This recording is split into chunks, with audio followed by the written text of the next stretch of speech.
Liverpool people have always loved going to the pictures. From the early flicks to the talkies to the wonders of Cinerama, VistaVision and CinemaScope, the ability to lose yourself in the spectacle has always appealed.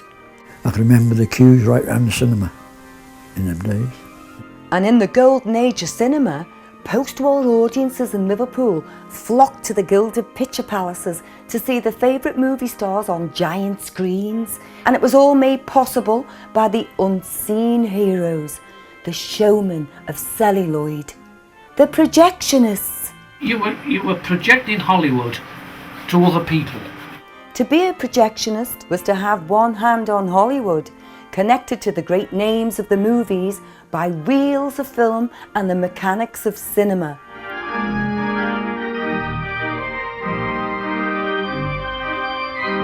In the years after the end of World War II, a generation of young people were drawn towards the bright lights of the cinema and the escapism that it offered.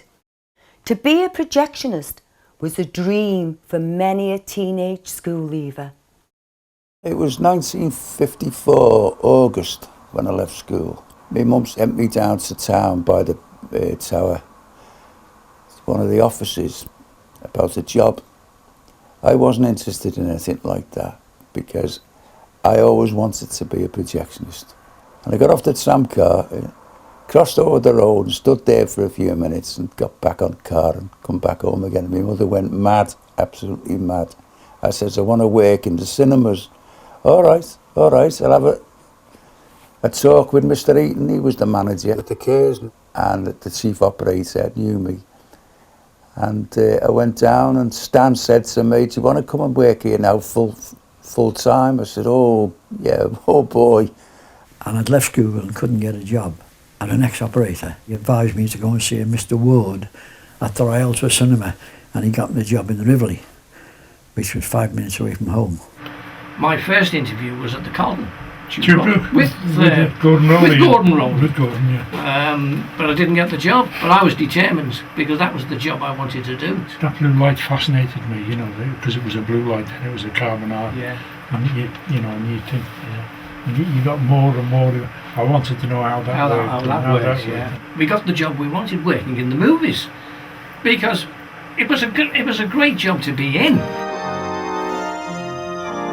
Once in the job, the trainee projectionists embarked on an apprenticeship that saw them all aiming for the top job, the chief operator. A projectionist was responsible for, number one, the projection, number two, the heating and ventilation, and the lighting equipment. The first time I started, I said to the chief at Allerton at the old plaza, and I said, oh, what sort of equipment have you got here, chief? He said, don't worry about the equipment, son. He said, you'll be in that room there, he said, for the first 2 weeks. And that was the rewind room. He said, if you can't handle film properly, it's no good putting it on the machine, because he said, you'll make a holy mess of it. And he was right. The chief operator told me most of what I do now. And you had to be in the cinema for 9:30, 9:45 in the morning. You'd have a cup of tea and read the paper first, like, you know. And you go and have a look around your lights, stuff like that. Clean your projectors, clean out your arc lamps. If any lights were out, we had to put them in. And then the programmes used to start about 12 o'clock, midday. We had 1 day a week off. And if you were on shift work, you'd have a week. If there was 3 projectionists, you'd have a weekend in 3 off. You were stuck in there all day. You were inside, you couldn't see whether it was dark outside or what. The main jobs, of course, of a projectionist were the receipt and dispatch of films, because they had to make sure they were on the premises. If there was any delay, they'd be responsible for sorting things out and getting them to the theatre. The only cinema that had a lift was the Futurist, and to have to carry those reels, those transit cases up the stairs, I wouldn't recommend it. When they come in cans, It comes in reel 1, reel 2, reel 3. You've got to splice them all together to make the whole film, you see. This is where nobody else but the projectionists would have a clue what was going on. The guy that brought the film, he wouldn't have a clue. The manager wouldn't have a clue. It would be down to you to get the right beginnings and ends of reels, you know, otherwise it'd just be a mess down there. When the films come in, you see, they all come in a box like that, and you have to put them on there. So you might have to wind it twice before you put it on the machine. And then each time it comes off the machine, you have to wind it. And that goes on from like 2 o'clock in the afternoon till 10:30 at night. But I used to be able to have these going at the rate of knots at one time. The first chance we get to see a film is the press show. You time it. You get all your cues right. You know where your intervals are going to come. You know where the credits are. You make sure there's a certificate on the beginning. You've got to know where the change is coming. You've got to make sure that the changeover cues are actually on the film so you can do the changeover perfectly. Then you've got to rewind the reel. There's no automation, it was all manual, hands-on. In olden days, a Saturday night, they would have to spool the film off into 20-minute reels, put them back in the transit cases, and leave them in what was called the film transport service room. That's me. That note in my pocket is the FTS note for the films going back to the renters that night. Our heroes started their careers working in suburban cinemas, but the real dream was to work in one of the big picture houses in town. The Odeon, London Road, the Futurist, the Scala, or the ABC, earlier known as the Forum. They wanted a projectionist at the Forum, Lime Street. I said I wouldn't mind going down there. It was completely different. It was first run the films, first run at Liverpool. So you had to watch what you were doing. If you went off the screen, you were out of the job. You could go to a cinema, there'd be plush carpets, plush seats. They were luxurious, there's no doubt about it. They were massive inside, and nearly 2,000 seats when I first started at the Forum.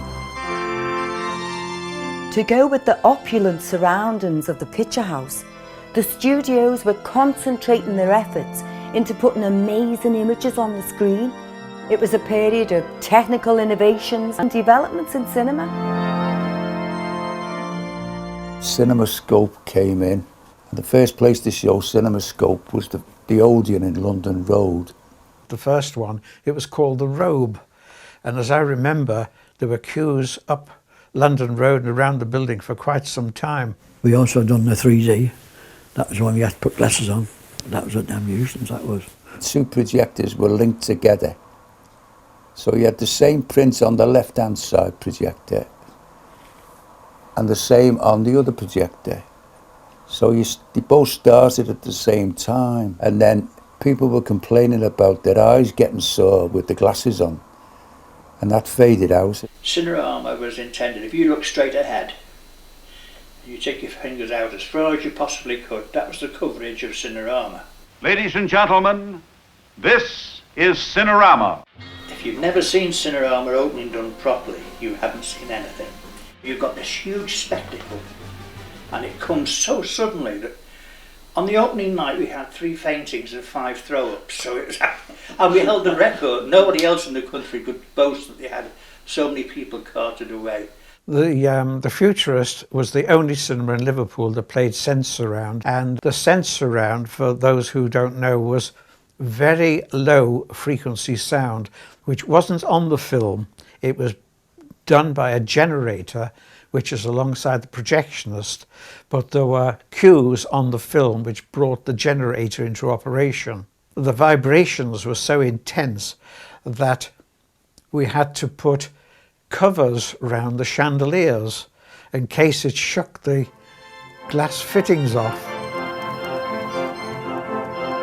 The projectors themselves were works of art, up to the minute design and the best mechanical and precision engineering. The projectors used an arc light process, generating light from the contact between 2 carbon rods. See, that's a carbon rod. Now, the idea is that will last a certain length of time, and then you have to put a new one in. But sometimes the lads will forget. So you'd be working with this door open and a pair of pliers, and you'd be tapping that up and tapping it up, and you'd come out and you'd be bare. We used to save all this, and in our spare time, all the stub ends. You'd strip it. We'd collect all the copper and all the drips. Like those. See all those little drips. Because when you're running all day, that's folding yeah, up. the copper burns away, 7 days it a melts. And we put all that would go in the tin. Ours didn't go through a booze up, ours went to charity. There was great excitement when the lights went down and the curtains opened, because in those days we used to call it showmanship. I think quite candidly now it's gone by the board, because I'm told that some cinemas don't even have curtains. There were some projections that were absolutely whiz kids at timing, and timing was everything where presentation was concerned. It's just you enjoyed putting a show on for a lot of people who would enjoy it. A good projectionist was in fact a showman, and all he had was film, sound, the tabs, lighting equipment. Put together thoughtfully, he could put on a jolly good presentation. Of course, in the true tradition of any crowd, they only notice the projectionist if something went wrong. If you're suddenly on your own one night and something goes wrong with the projector, you would be expected to try and put it right. We didn't have polyester film. It was sheer acetate-based film, which snapped very easily.